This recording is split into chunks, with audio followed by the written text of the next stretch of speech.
26 de maio de 2025, Campo Grande, Mato Grosso do Sul. O fogo chama a atenção de quem passa pelo descampado na capital sul-matogrossense. A polícia é acionada e 2 corpos são encontrados carbonizados, uma mulher e um bebê. Logo, a polícia descobriria o autor de tudo e a mais narcisista das motivações seria revelada. Diretamente de um dos endereços mais famosos do Brasil, de um dos principais cartões postais da cidade de São Paulo, e com as transmissões feitas dos nossos estúdios na Avenida Paulista, eu sou Beto Ribeiro e eu pergunto: que crime é esse? Olá, sejamos todos muito bem-vindos. Por favor, não deixe de se inscrever, curtir, compartilhar, ligar sininho, marque nas suas mídias sociais, nos marque a todos nas mídias sociais. Se puder, seja membro, se não puder, tá tudo certo. Daí você venha comigo até o final deste encontro que eu vou ter com o delegado Dr. Dalto, que fez a prisão de João Augusto Borges de Almeida, com apenas 21 anos, conforme mostramos um pouquinho na abertura. Mas o que mais assusta nesse caso é a frieza quando esse jovem rapaz conta sobre a motivação que o levou a matar e carbonizar a ex-companheira e a bebê de apenas 10 meses, bebê essa de quem ele era pai. Doutor Dalto, seja muito bem-vindo ao canal, muito obrigado por aceitar o convite para falar desse crime. Obrigado, eu que agradeço. Que é um crime que eu sei que criou um mal-estar enorme no Mato Grosso do Sul e está tomando cada vez mais o Brasil também, por conta de a gente conseguir ver o criminoso falando com uma tranquilidade atroz, assim, de um crime tão bárbaro. Mas eu queria começar com o crime como ele começou com o senhor. Como é que esse crime começa? Quando a polícia entra, quais eram as informações que vocês tinham? Como é que tudo se iniciou? Populares acionaram o CIOPS, que é o Centro da Polícia Militar, dizendo que tinha um fogo num matagal, num local assim de um capim, digamos assim, e eles acharam que fossem bonecos, manequins sendo queimados. E na hora que o fogo abaixou, um pouco eles foram lá e viram que se tratava de uma mulher e de um bebê. E uma cena aterrorizante e assim, apesar de os corpos estarem ali carbonizados, identificamos ali já que o pescoço da mulher estava ali, apresentava possível fratura na posição, e a criança, o corpo dela estava assim ao lado da mãe. Depois nós entendemos o porquê que isso aconteceu. Então ali passamos a primeira questão era identificar quem se tratavam as vítimas. Os documentos, elas estavam sem documentos, mesmo que houvesse documentos, eles teriam sido queimados pelo fogo, e foi ali, os corpos foram encaminhados ali para papiloscopia, fazer o exame necropapiloscópico, ou seja, 2 pessoas mortas, e paralelamente a isso, a DHPP passou a buscar imagens ali do local. Nós identificamos, é um local ermo, que os corpos foram levados, identificamos ali um Gol por chumbo passando pelo local. Gol, carro Gol. Isso, um VW Gol, tá. Isso, um Gol, passando pelo local. Isso não chamou atenção, mas até então era uma mera suposição que ele estaria envolvido. E aprimorando essas buscas, nós conseguimos identificar a placa desse Gol. Tá? Identificar a placa desse Gol e estava em nome de uma pessoa ali de certa idade, já, cerca de 60 anos de idade, uma pessoa sem antecedentes. Então, nós já tínhamos ali um carro que passou ali suspeitamente pelo local assim, do crime, e nós não identificamos ele passando diretamente onde os corpos estavam, mas nas imediações, que os corpos ali no local ermo, então, assim, imóveis e umas empresas ali próximas que identificaram as câmeras esse carro passando. Já tínhamos esse carro e tínhamos também a placa, né, o proprietário, um senhor de idade. Então, foram aí identificados a vítima, a mulher. Pelo exame necropapiloscópico, ela foi identificada. Ainda conseguiram pegar as digitais dela? Sim. Isso aí por volta, no dia posterior, por volta das 9h30 da manhã, ela foi identificada, aí nós passamos a fazer cruzamentos de informações. E ela não estava como desaparecida? Não, ainda não. Ninguém tinha dado o desaparecimento dela? Não. E ali nós passamos a realizar o cruzamento de informações. Nós vimos que o proprietário do Gol possuía um filho. Possuía um filho, e cruzando informações, nós vimos que essa mulher morta, carbonizada, junto com o bebê, ela tinha um cadastro na saúde, na Secretaria Municipal de Saúde, em relação à criança, a Sofia, e onde aparecia como pai dessa criança o filho do proprietário do Gol. Então nós falamos assim, ó, grande possibilidade de ser um feminicídio e o autor ser ali o filho do proprietário do Gol, João. E E então, a mulher é a Vanessa Eugênio Medeiros, né? Ela tinha isso, 23 anos. isso. A outra vítima é a Sophie, um bebê de 10 meses. Então nós já tínhamos ali uma grande possibilidade de o autor ser o convivente da Vanessa. Então nós passamos ali a fazer diligências buscando identificar o paradeiro dele. Nós fomos no imóvel que ele residia, não estava, fomos também ao imóvel do pai dele, ele também não estava, e aí surgiu uma possibilidade entre nós policiais de ele buscar registrar o desaparecimento da família, da esposa e da filha. E o que nós fizemos? Nós dividimos as equipes e fomos para todas as delegacias distritais onde ele poderia estar presente registrando as ocorrências. E foi o que aconteceu. Ele estava no 6º distrito policial, aguardando para registrar o desaparecimento da esposa e da filha. E ali ele estava, inclusive, na companhia da irmã dele, que ela tem cerca de 30 e poucos, 35 anos, na companhia da irmã dele, e nós abordamos, e ele falou, não, a primeira reação dele foi mostrar no desespero, eu falei, não, estou desesperado, minha esposa sumiu com a minha criança, com a minha filha, eu não sei onde eles estão. Aí nós passamos a confrontá-lo, ele acabou por confessar. Eu estava na hora do almoço, eu fui para casa, e por Deus, eu já estava. Já não tinha aquela química entre nós, não tinha nada. Então. Eu cansei, eu sinceramente cansei do relacionamento e. Não queria pagar a pensão. Era melhor ter pego começar a pagar a pensão. Você matou seu filho porque você não queria pagar a pensão? Não foi por causa disso também, foi mais por causa de influências mesmo também. Que influência, cara? De um moleque do meu trabalho. Ela pediu pra você matar? A criança? Como confessava, eu realmente as matei na casa que nós morávamos, peguei e despejei os corpos e incinerei lá no terreno, no terreno. A irmã dele ficou em choque na hora, não acreditava, ela teve uma crise de desmaio, não acreditava que o irmão tinha matado a esposa e a sobrinha dela, no caso a Sofia. E ali nós gravamos um vídeo que ele nos relatou ali que não queria pagar pensão, bem superficial. Foi realizado um vídeo ainda nessa delegacia onde ele buscava registrar a ocorrência. Então, É o vídeo que a gente vai mostrar aqui. Isso, esse vídeo, foi bem superficial. E, inclusive, na delegacia onde ele buscava registrar a ocorrência, estava o automóvel utilizado para levar os corpos.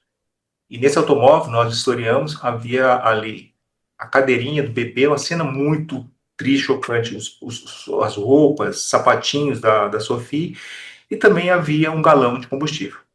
Havia um galão que ele usou para jogar sobre os corpos o líquido inflamável até os fogos. Então ele confessou. Aí a parte, digamos assim, mais surpreendente, aterrorizante, a palavra é essa. Ali nós temos policiais, as nossas delegacias são todos policiais antigos, que necessitam experiência de trabalhar com homicídios, e o interrogatório dele realmente nos chocou pela frieza, a motivação do crime, os detalhes de como tudo aconteceu.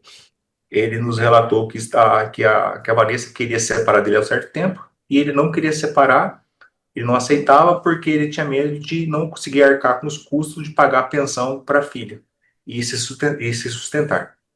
A Então, Vanessa já queria se separar dele. Sim, a Vanessa já buscava há tempo se separar dele. Isso ele relatou no interrogatório, entendeu? E ela queria se separar dele e não aceitava. A motivação dele não aceitar não é que ele nutria algum sentimento em relação à Vanessa ou à filha dele. É porque ele tinha receio de, acaso pagasse pensão, ele não conseguia ali arcar com a pensão e com o sustento dele. Ele foi muito claro sobre a motivação do crime. Foi muito premeditável. Esse crime, depois nós ouvimos testemunhas, só para fazer um breve à parte, Lógico. ele planejava ali há cerca de 2 meses, viu? Já relatou ali para testemunhas que há 2 meses ele queria matar essa testemunha. Inclusive, não acreditou que ele fosse fazer isso, tão absurdo essa possibilidade. Então, Ele voltando, contou para alguém 2 meses contou, antes que ele sim, queria sim, matar a Vanessa sim, para não pagar pensão sim, por isso. causa da bebê. Essa pessoa Eles... essa pessoa que ele contou é um menor, 16 anos, que trabalhava com ele, e ele relatou que queria matar a Vanessa e ia matar também a criança, porque a Vanessa queria separar e ele não queria pagar a pensão. Então, assim, retornando ali ao interrogatório, Sim. ele nos detalhou certo como aconteceu. Ele trabalhava numa distribuidora de bebidas. Ele, nesse dia, ele saía para o almoço às 14 horas. Ele resolveu sair às 16 horas, porque era um horário que a bebê estava dormindo.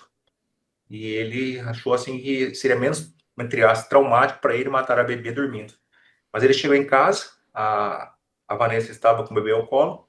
Ele disse para ela que queria conversar com ela, chamou-a até o quarto, pediu que ela colocasse a Sofia, o bebê, na cama, deu uns brinquedinhos para a Sofia.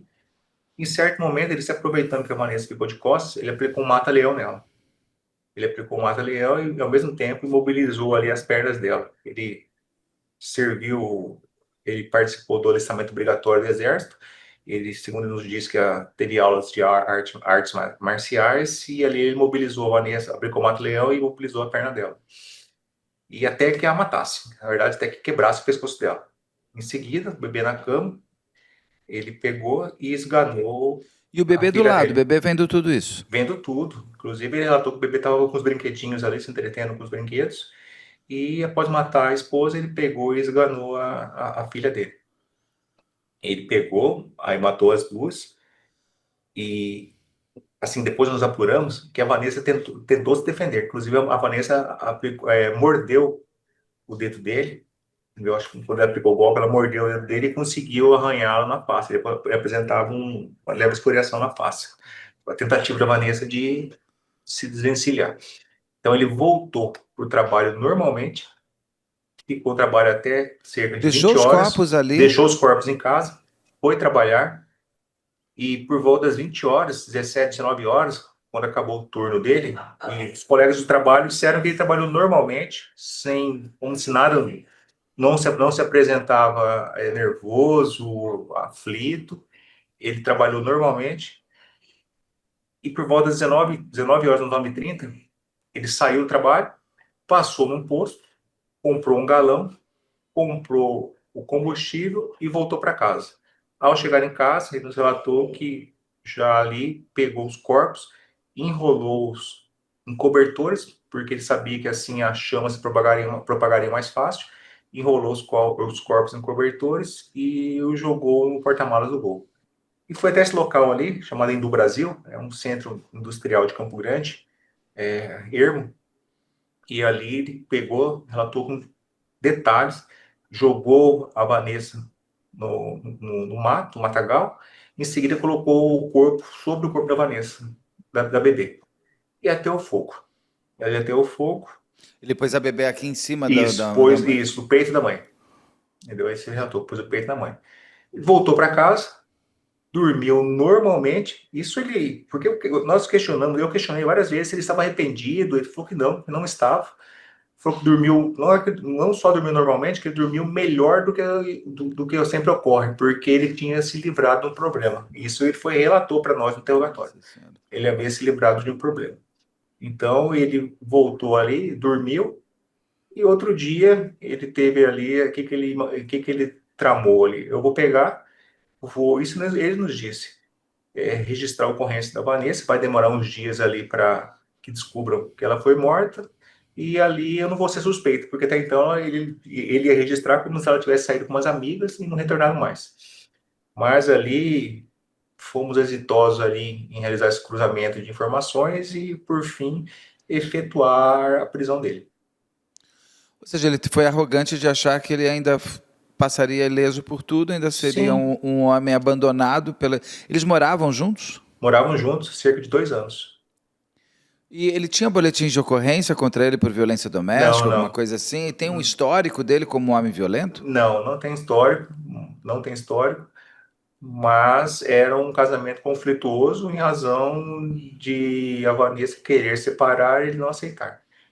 E pela irmã dele ter desmaiado isso, aquilo, ela nunca poderia imaginar que o irmão Sim, foi. Ou seja, ele tinha, aos olhos dos outros, ele era um homem sem problemas. sim, casado, com uma filha, com trabalho. Então ele não tinha ali família ali. Foi uma surpresa, digamos assim, para a família. Os pais dele, inclusive, vieram à delegacia também, muito atônitos e revoltados com o que o filho tinha praticado. Os pais vieram à delegacia. Então, assim, até então ali não havia um indício ali de que ocorreria uma violência familiar doméstica, muito menos uma atrocidade dessa. Ele tem 21 anos, ele tinha algum antecedente? Eu Não, sei que não tinha boletim de ocorrência da Vanessa contra ele, mas ele não tinha nenhum não, antecedente criminal, sem nada. antecedentes, sem antecedentes, sem Mas antecedentes. também o primeiro antecedente dele é nesse É. tamanho. Ele diz no vídeo que eu vi, que a gente passou aqui, que a motivação era por causa da pensão, mas também porque ele foi induzido. Não, O que ele quer sim. dizer com isso? Ele estava com alguma outra mulher? Não, ele no interrogatório ele chegou a dizer que um colega de trabalho teria incentivado ele a matar a Vanessa, porque esse colega de trabalho queria ficar com a criança, queria adotar a criança. E nós fomos identificar pelo apelido do colega, nós fomos até o trabalho dele e trouxemos a pessoa até a delegacia. É um rapaz de 16 anos. O rapaz mostrou as mensagens do João falando que queria matar. Em nenhum Ah, momento ele que é ele. a testemunha Isso, que ele é mostra a testemunha. premeditação. Assim, é uma pessoa extremamente fria, ainda tentou pegar e envolver o inocente nessa trama. Esse rapaz de 16 anos mora com a mãe, como uma pessoa dessa queria adotar uma criança, uma menor possibilidade de pegar uma criança. Esse rapaz, inclusive, veio com a mãe dele. Deu assim, totalmente descabida essa versão ali de que ele foi induzido ou instigado a praticar esse crime. Isso Que aí ele é mais teria um uma outra devaneio dele. mulher. Ele teria Sim. uma outra mulher e essa mulher, isso é real? Ele tinha Não, já, não, não tinha não. nada. O desejo era para ela não se separar dele, para ele não ter que pagar a pensão. Isso, essa foi a motivação. Não é uma coisa da loucura de amor, nada disso, é Não, apenas a frieza do ele, dinheiro. isso, ele não nutria, ele foi bem claro em relação a isso, ele não nutria nenhum sentimento em relação a ela. A questão é econômica, pagamento de pensão. Eu vi umas fotos de ele com a filha, sim, com a bebê. É assustador você imaginar que aquele homem que está com a bebê Sim, vai estrangular a bebê sim. daquela. Nas redes sociais aparentava ali uma família feliz. Ele tinha um perfil na rede social e você visualizando aquele perfil, uma família feliz, entendeu? Jovens, pais, um bebezinho de 10 meses, uma vida toda pela frente. E não havia ali, como eu disse ali, o histórico de violência, não havia nada nesse sentido que pudesse desencadear uma situação de conflito familiar, muito menos que na circunstância, na modalidade que ocorreu. O João, você já me contou que ele trabalhava, tenta esse rapaz de 16 anos que acabou se tornando uma testemunha, mostrando premeditação e tudo mais. Quem é a Vanessa? Qual é a história dela? Ela é uma moça muito nova também, era um pouquinho mais velha que ele, ela tem 23 anos. Mas Sim. quem era a Vanessa? A Vanessa, ela veio de uma cidade próxima a Campo próxima, não, 300 e poucos quilômetros de Campo Grande, chamando Chapadão do Sul. Veio tentar a vida aqui na capital. E nesse nesse período aí, ela conheceu, logo após ter vindo para a capital, buscar emprego, eu não me recordo agora no que trabalho dela, mas ela conheceu por meio de redes sociais o João, O João. passaram a morar juntos, certo tempo depois ela engravidou, e essa é a história dela. Ela veio para Campo Grande e logo em seguida ela conheceu o João, e veio se tornar o convivente dela. Como ela estava pedindo separação, e a gente já sabe que o João contou 2 meses antes para esse rapaz de 16 anos que a ideia era matar ela para não pagar pensão, ela foi levantada se ela comentava com alguém, se ela estava com algum medo do João, se ela estava com alguma desconfiança que ela poderia perder a Não, vida. não, não, ela não relatou para ninguém nada nesse sentido. Ou seja, o João ele é assustador porque ele é um homem comum. sem uma vitrine que não dá, nesse caso não dá nem para dizer assim, ah, tá vendo? Lógico que ia acabar assim, né? Não tem histórico de violência, não. não tem boletim de ocorrência, nas mídias sociais eles mostram uma felicidade completa, Sim. e de repente esse homem tão normal se torna um ser tão brutal, porque além de matar a mulher, matar o bebê, eles têm essa parte toda.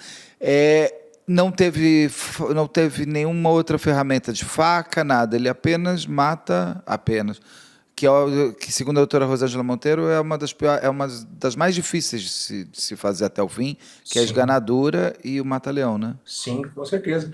E principalmente no ponto que ele chegou em relação à Vanessa, de quebrar o pescoço dela. Então ele ficou. E ele não é uma pessoa corpulenta, é uma estatura mediana, magro. Então ele ficou ali um certo tempo ali, nessa posição, aplicando esse golpe, até que ela morresse, inclusive quebrasse o pescoço dela, houvesse essa fratura no pescoço. Então foi ali, digamos, uma morte extremamente cruel que ele aplicou na Vanessa e na filha dele. Como está Campo Grande agora com toda esse é um caso que chegou para mim por todo o estado. Foi uma coisa impressionante o quanto eu recebi dessa história. Como ficou a população ainda? Ele corre risco? Ele corre risco de vida, alguma coisa? Ele, desde o primeiro momento que ele foi preso, ele ficou separado. Esse tipo de crime, ele não é aceito por outros detentos. Certamente, se ele for posto em uma cela com outras pessoas, outros presos, a tendência não, tendência não, ele será morto, entendeu? A questão de matar o próprio filho é inaceitável no sistema carcerário. A questão de você matar crianças, a questão dos crimes sexuais, eles não são aceitos pelos detentos. Então, ele está no presídio, ele está ali chama-se, o nome seguro, é uma cela separada, onde ele permanece sozinho, e assim penso que ele ficará aí praticamente todo o período de encarceramento, uma vez que se ele for posto junto com outros presos, ele será morto.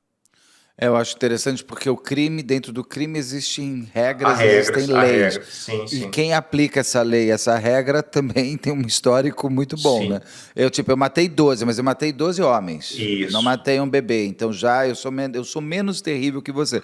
É interessante sempre essa reorganização dentro dessa faixa tão terrível. É um código de ética que impera ali entre os presos, né?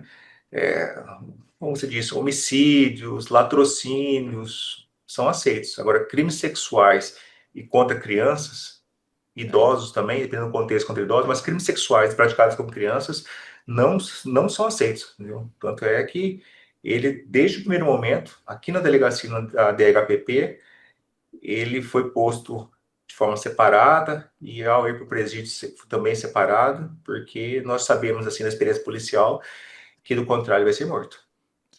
Ele já foi. O senhor já terminou o inquérito? Já, o inquérito já foi relatado. Já foi? Ele foi indiciado e não sei se ele já foi denunciado também por o quê? Já foi denunciado por duplo feminicídio. Duplo feminicídio. E o feminicídio qualificado, praticado contra criança, contra menor de 14 anos, e também por meio cruel. A pena dele tende a ser muito alta, muito alta, porque o feminicídio agora já são 40 anos, né? 40 anos. Que sai, só do base ali já vai sair por 80. Ele tem 20 anos, ele vai morrer. Vai morrer na cadeia, porque no Brasil não fica preso mais que 40 anos. Até 40, né? São 30. Não, são 40. Mudou. 40 anos, verdade, mudou. 40 anos. Desde 19 mudou para 40. Mudou 40 anos com a lei do... Ou seja, ele sai com 61 anos. Um período aí para ficar pior, vamos dizer assim, porque é difícil essa história. Infelizmente, a realidade carcerária é essa. É essa daí. Doutor, tem alguma pergunta que eu não fiz sobre esse caso que o senhor gostaria que eu tivesse feito? Mais algum ponto que o senhor queria contar? Seriam esses pontos mesmo, e relatando assim que durante o interrogatório houve momentos com a frieza dele que eu particularmente tive que parar um pouco, assim, dar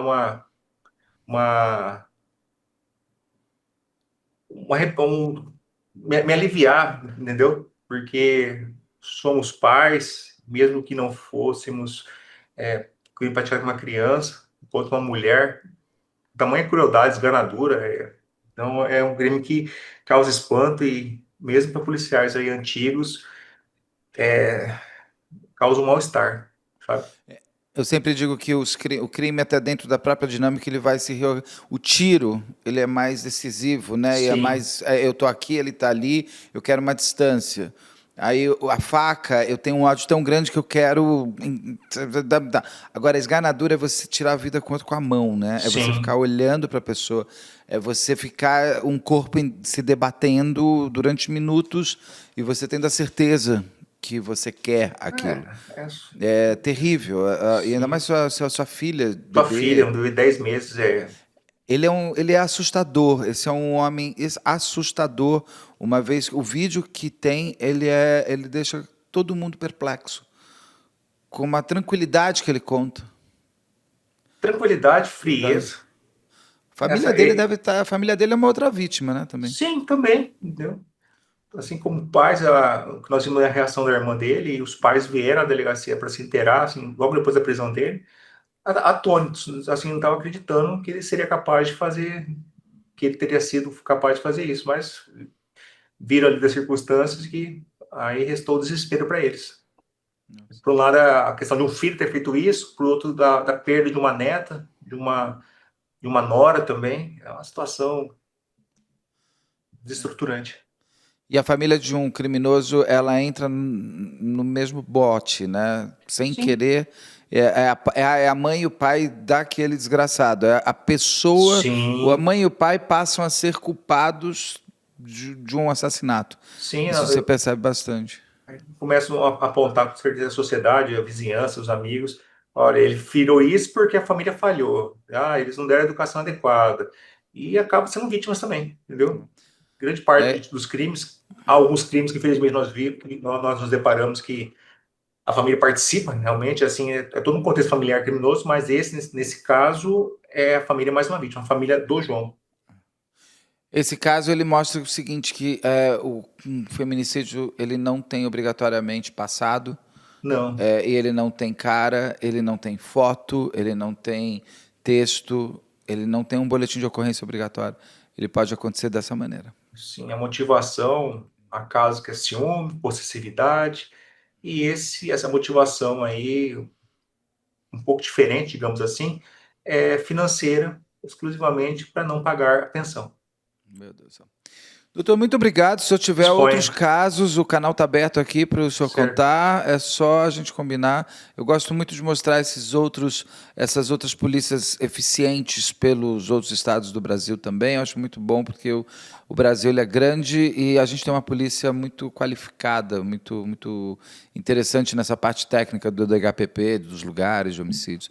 Então o canal está aberto aqui para quando o senhor quiser falar de outros casos, é só avisar. Obrigado. Eu que Agradeço a agradeço. oportunidade. Obrigado. Um abraço. Tchau, tchau. Obrigado.